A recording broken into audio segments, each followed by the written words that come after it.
आप सचमुच संसार में व्यर्थ का समय बर्बाद कर रहे हैं। आपके पास जो आपको चाहिए वो आपके पास है, खामखा परेशान हुए। आपको चाहिए सुख, आपको चाहिए आनंद, आपको चाहिए मुक्तता, अमरता, वो आपके पास ही है।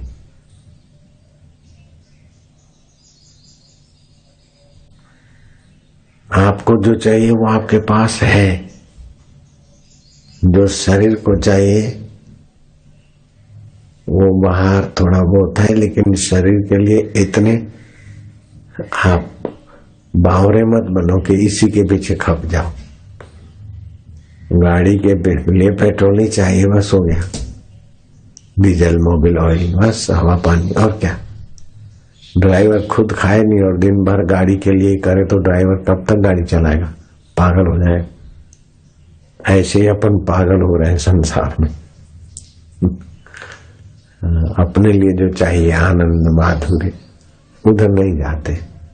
उठे नहाए धोए बस गाड़ी, शरीर रूपी गाड़ी के लिए खप रहे। कितना भी इलेक्ट्रो की प्रगति हो गई, ये हो गई, चिप्स हो गई, सारा डेटे आ गए, पर आखिर क्या? तुमने स्विच ऑन किया और दुनिया के बम छूटे और लोग मर गए तो तुमको क्या मिला?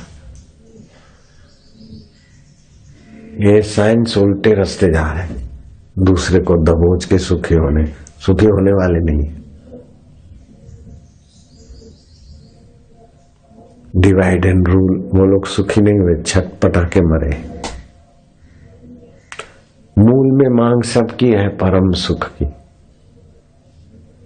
वो तो परमात्मा की घन सुषुप्ति, क्षीण सुषुप्ति, स्वप्न अवस्था में से हटके परमात्मा की अपने चैतन्य की जागृत अवस्था में आ जाओ, बस उसी को बोलते साक्षात्कार। मैं कहता हूं साक्षात्कार नहीं करना है तो चलो जाने दो, कम से कम अपना स्वस्थ जीवन, सुखी जीवन, सम्मानित जीवन, इतना माल तो ले लो हमारा। और मैं कोई फीस भी नहीं लेता हूं, और आप मेरी जय बोले ये भी मेरी हृदयपूर्वक इच्छा नहीं। लेकिन मेरे पास जो गुरु का खजाना है वो पूरे विश्व को जरूरत है, वैसा माल मेरे पास है। लेकिन समाज और मेरे बीच सेतु अभी बड़ा चाहिए, मजबूत चाहिए। और बच्चों से गाड़ी चला रहा हूं, छोटे छोटे बेचारे जो आ गए यहां तक ले आए हैं। अब व्यापक करना है तो कुछ ऐसे चाहिए।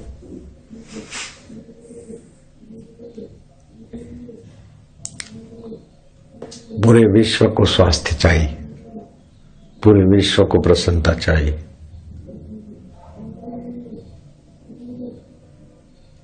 और विश्व का सभी मनुष्य चाहेंगे कि हम सम्मानित रहें। बोलो किसको नहीं चाहिए? स्वस्थ जीवन, सुखी जीवन, सम्मानित जीवन, इतना मेरे से ले लो बस। बोले बाबा दे दो, तो बात आप थोड़ा अभ्यास करो। दे दो बोलने से नहीं, आप अनुभव करो।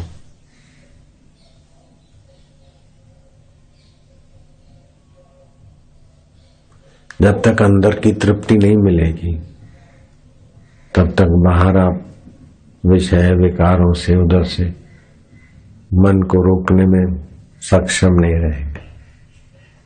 एक तरफ बाहर से रोकते जाओ, दूसरे तरफ भीतर से स्वाद लेते जाओ। जब वो स्वाद आएगा तो रमन ए ग्रेट सर्कस, वो भी देखो बैठा, उसको मोक्ष कुटिया में बैठाया था, जरा सा दिया था, बड़ा मस्ती आई और हम ब्रह्मास्मि में चला गया। उड़िया बाबा से किसी ने पूछा कि हम कब माने कि भगवान का साक्षात्कार किए हुए महापुरुष के हृदय में हमारी जगह है, ये हम कब माने, कैसे पता चले? उनके तो हजारों शिष्य होना।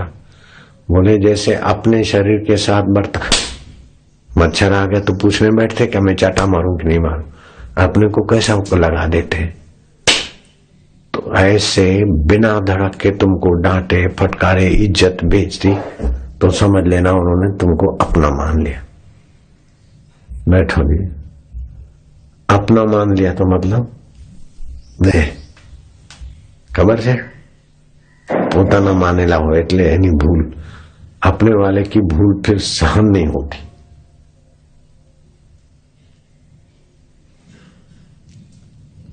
अपने वाले की गलती रहे, जैसे अपना कपड़ा और गंदा हो गया तो कैसे झाड़ देते, ऐसी महापुरुष के हृदय ने जिसको अपना मान लिया उसको फिर वो डांटने में खिंचाई करने में संकोच नहीं करे।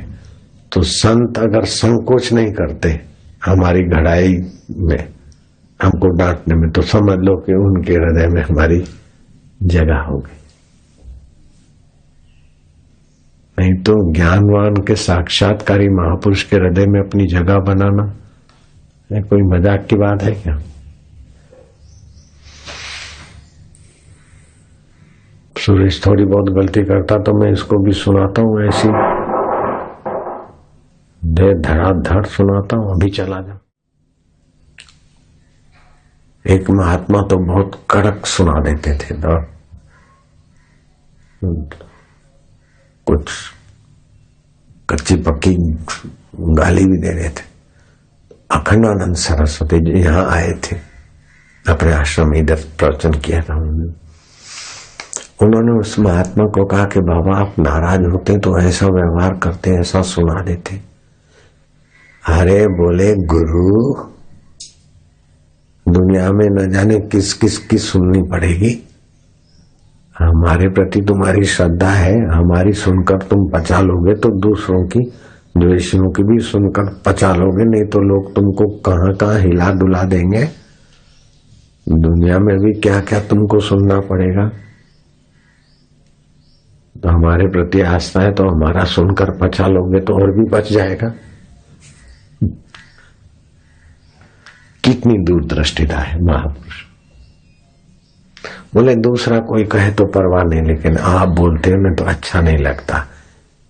अच्छा लगे इसीलिए वही बोले, तुमको अच्छा लगे वही बोले ना, तुम्हारा मंगल हो वो ना बोले।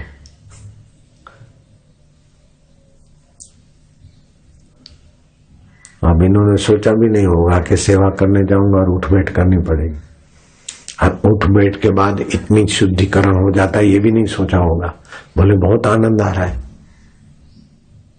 कितना शुद्धिकरण हो गया, कितना मैं का हिस्सा छटाई हो गया। मैं का हिस्सा छटाई होता है तभी आनंद आ रहा है। हाँ, जिसी को देता है उसी को आजमाता है, खजाने रहमत के इसी बहाने वो ईश्वर लुटवाता है। मेरा कोई इरादा थोड़ी था कि इस आदमी को उठ बैठ कर आए, और आ गया भाव तो मैं अपना दबाऊं क्यों। रमन महर्षि को भाव आ गया तो पॉल बेंटन बैठा है, इतना विदेश का है, मोरारजी भाई देसाई उनके चरणों में आया, मौज उठाया डंडा रमन महर्षि ने। पंडित का बच्चा चाल क्या समझता है, अपना होशियारी बताता है, ठहर तो वो भागा और रमन महर्षि मंच छोड़ के उसके पीछे भागे डंडा लेके।